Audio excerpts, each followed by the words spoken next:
करता है लास्ट वाली लिमिटेशन से, शेप ऑफ मॉलिक्यूल। ये बेसिकली आपको शेप ऑफ मॉलिक्यूल्स के बारे में बताता है, ठीक है। वसेपर थ्योरी का एक जो मेन स्टेटमेंट है वो लिख लो। मतलब इसका कोई स्टेटमेंट आता नहीं है कि define VSEPR theory, no, it just a statement जो कंसेप्ट बता रहा है कि किस बारे में ये बात करता है। देखिए, in a molecule around central atom,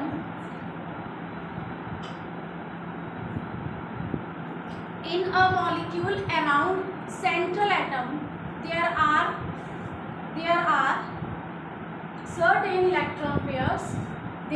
certain electron pairs,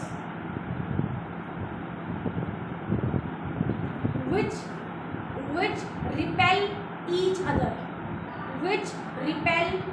other, in a molecule around central atom there are certain electron pairs which repel each other and tends to move far apart,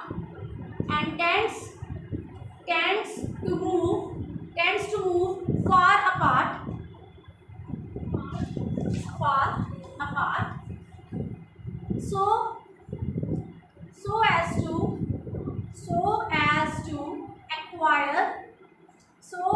to acquire maximum stability and minimum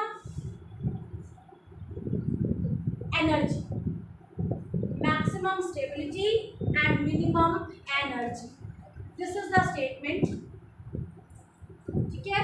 this is the statement of valence shell electron pair repulsion theory.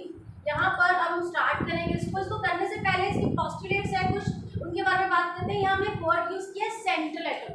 Central atom क्या होता है?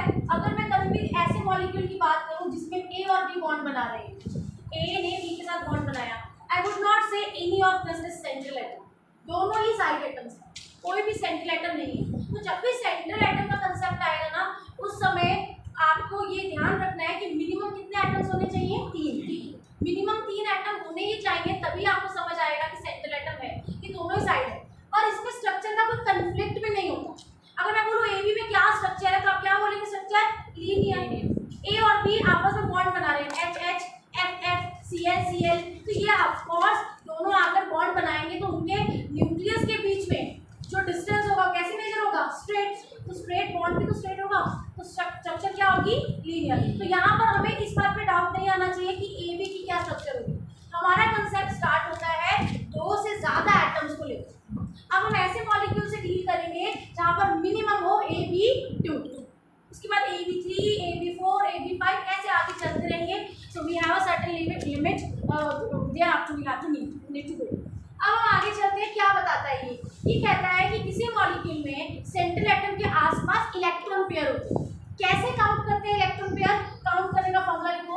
कभी भी आपको electron pair around central atom, अभी start नहीं हुआ इसका काम, अभी सिर्फ मैं इसका बेसिक्स बता रही हूँ जो हमें आगे काम आए। वसेपर थ्योरी में सबसे इंपॉर्टेंट है ये, इलेक्ट्रॉन पेयर होगा तभी तो रिपल्शन होगा। वो इलेक्ट्रॉन पेयर क्या कहाँ पर है? Around central atom, centre atom के साइड पर, ठीक है। इलेक्ट्रॉन पेयर सेंटर एटम के अराउंड, बेटा साइड एटम नहीं, सेंटर एटम के अराउंड इलेक्ट्रॉन पेयर काउंट करेंगे, फिर उसके रिपल्शन को डील करेंगे, फिर हम बेस्ट स्ट्रक्चर पे आएंगे, ठीक है। तो इलेक्ट्रॉन पेयर काउंट करने का फॉर्मूला क्या होता है? सेंटर एटम में जो वैलेंस इलेक्ट्रॉन्स है, यहाँ पर लिख लो वैलेंस इलेक्ट्रॉन्स, बट ये आपको पता होना चाहिए अराउंड सेंट्रल एटम, ठीक है। प्लस यहाँ पर ऐड होगा m डॉट डी। मैं आपको पहले ही सीधा एक फॉर्मूला पर लेकर जा रही हूँ जो आपको बहुत मदद करेगा। Valence electron around central atom, mono atomic atoms side atoms, mono atomic लेकिन होने कैसे चाहिए? वो वाले एटम जिनकी वैलेंसी 1 है। मोनो वैलेंट का मतलब होता है वैलेंसी 1, ठीक है। डिवाइड बाय 2, ये हमें मिल जाएंगे net electron pair. Electron pair यहाँ आ जाए, उन इलेक्ट्रॉन पेयर के बारे में हम बात कर रहे हैं। Postulate number 1 clear? हमें इलेक्ट्रॉन पेयर के बारे में बात करनी है, ठीक है। उसके बाद बात करते हैं दूसरा पोस्टुलेट। दूसरा पोस्टुलेट कहता है if around molecule all the electron pair, if around central atom all the electron pairs are engaged in bond formation if around central atom all the electron pairs, जो आपने अभी भी काउंट किए हैं, calculate किए हैं, all the electron pairs are engaged in a bond formation, मतलब जितने इलेक्ट्रॉन पेयर है वो सबके सब क्या है, bond pair. then same sort of repulsion will take place. then same sort of repulsion will take place. तो सभी बॉन्ड है तो एक बॉन्ड दूसरे को रिपेल करेगा, दूसरा तीसरे को रिपेल करेगा, जितने भी बॉन्ड पेयर होंगे तो सब आपस में रिपेल करेंगे. सबका रिपल्शन एक ही तरह का होगा क्योंकि सबकी सिचुएशन एक तरह की है. कैसी सिचुएशन है, इलेक्ट्रॉन पेयर को रिपल्शन दिखाना है, लेकिन उसी समय इलेक्ट्रॉन पेयर में दो एटम आपस में क्या कर रहे हैं, बाइंड कर रहे हैं. ठीक है, तो ये ध्यान रखना. तो कंडीशन सेम है तो रिपल्शन का टाइप भी सेम होगा. Such molecules are having regular geometry. जिन मॉलिक्यूल्स में सेंट्रल एटम के अराउंड जितने भी वैलेंस इलेक्ट्रॉन पेयर होते हैं वो सब बॉन्ड पेयर होते हैं, ऐसी ज्योमेट्री को क्या बोलते हैं, रेगुलर ज्योमेट्री. अब इसकी रिवर्स में बात करते हैं. इन सर्टेन मॉलिक्यूल्स, कुछ ऐसे मॉलिक्यूल्स भी होते हैं, धीरे धीरे आएंगे बेटा, ये जो भी हम बात कर रहे हैं सब डिस्कस होगा. मॉलिक्यूल्स एग्जांपल लेके डिस्कस किए जाएंगे. Certain molecules, there are certain molecules in which around central atom the total electron pairs do not go for bond formation. Third question, next one, इससे अगला रेगुलर ज्योमेट्री से अगला. in certain molecules around central atom there are electron pairs all of which do not go for bond formation. all of which, जिनमें से सब bond formation के लिए नहीं जाते. all of which do not go for bond formation. it means some electron pair are present non bonded. some electron pair are present as non bonded pair. क्या बोलते हैं इनको, lone pair, LONE, lone pair.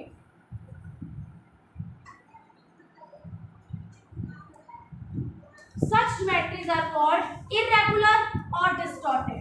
मैंने यहाँ पर आपको दो geometries के बारे में बताया है, रेगुलर एंड इरेगुलर. इरेगुलर का मीनिंग क्या है और distorted.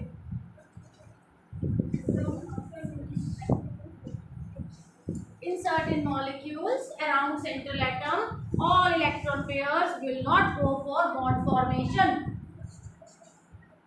some electron pair will be present as non-bonded pair are also known as lone pair. तो ऐसे मॉलिक्यूल जहां पर सारे इलेक्ट्रॉन पेयर बॉन्ड नहीं बना रहे, कुछ खाली भी बैठे हैं, जैसे ओजोन का केस था. Let me display here. था ऐसा? Yes ma'am. मैं यहाँ पर इनकी बात नहीं कर रही हूँ, ये साइड एटम्स है. किसकी बात कर रही हूँ, सेंट्रल एटम. ये सेंट्रल एटम में ये क्या है, लोन पेयर. एक इलेक्ट्रॉन पेयर खाली है, किसकी बात कर रहे हैं, यहाँ बॉन्ड भी बन रहे हैं, लोन पेयर भी. तो ऐसे इलेक्ट्रॉन पेयर जिनमें से कुछ बॉन्ड पेयर बना रहे हैं, कुछ लोन पेयर बना रहे हैं, ऐसी ज्योमेट्री को हम कहते हैं डिस्टॉर्टेड ज्योमेट्री. रेगुलर नहीं, इरेगुलर ज्योमेट्री. तो ये कंसेप्ट पता होना चाहिए. यहाँ क्लियर है.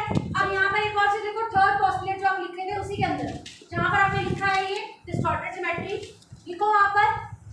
इन सच केसेस और in distorted geometries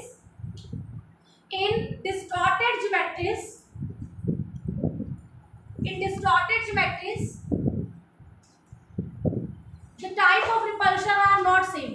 Types of repulsions are not same.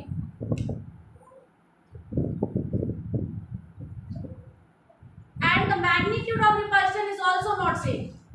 Magnitude of repulsion is also not same. Type of repulsion एक नहीं, तीन तरह के repulsion persist करते हैं. Let us see. कौन कौन सी repulsion? बॉन्ड पेयर के बीच में repulsion, lone pair bond pair के बीच में रिपल्शन. और अगर मॉलिक्यूल में एक से ज्यादा लोन पेयर हुआ तो लोन पेयर में भी रिपल्शन. तो ये तीन तरह के तो रिपल्शन है. इनमें सबसे एक्सटेंसिव कौन सा है, लोन पेयर. उससे कम लोन पेयर, बॉन्ड पेयर. सबसे लीस्ट रिपल्शन बॉन्ड पेयर. इन सब चीजों को ध्यान में रख के अब हम आगे मॉलिक्यूल्स की स्ट्रक्चर ड्रॉ करेंगे. ठीक है, दो इलेक्ट्रॉन पेयर वाला कंसेप्ट लेकर चलते हैं। सबसे पहले वहां से स्टार्ट करते हैं ताकि कल हम उसको कंटिन्यू कर सके। कल हम 3 इलेक्ट्रॉन पेयर से स्टार्ट करेंगे। तो लिखते हैं सबसे पहले एक ऐसे मॉलिक्यूल्स का एग्जांपल जहां पर सेंट्रल एटम के अराउंड कितने इलेक्ट्रॉन पेयर आएंगे? 2। तो लिखिए electron pair 2, electron pair 2, 2 electron pairs, electron pair 2। Examples BeCl2, example HgCl2, example MgCl2। ठीक है, अब आते हैं हम यहाँ पर और भी एग्जाम्पल यहाँ हो सकते हैं। नहीं चलो अभी यहाँ पर एक और एग्जाम्पल ले लो, CO2 ये भी एग्जाम्पल ले लो। ये सभी के सभी जो एग्जाम्पल है ये रेगुलर ज्योमेट्री में है।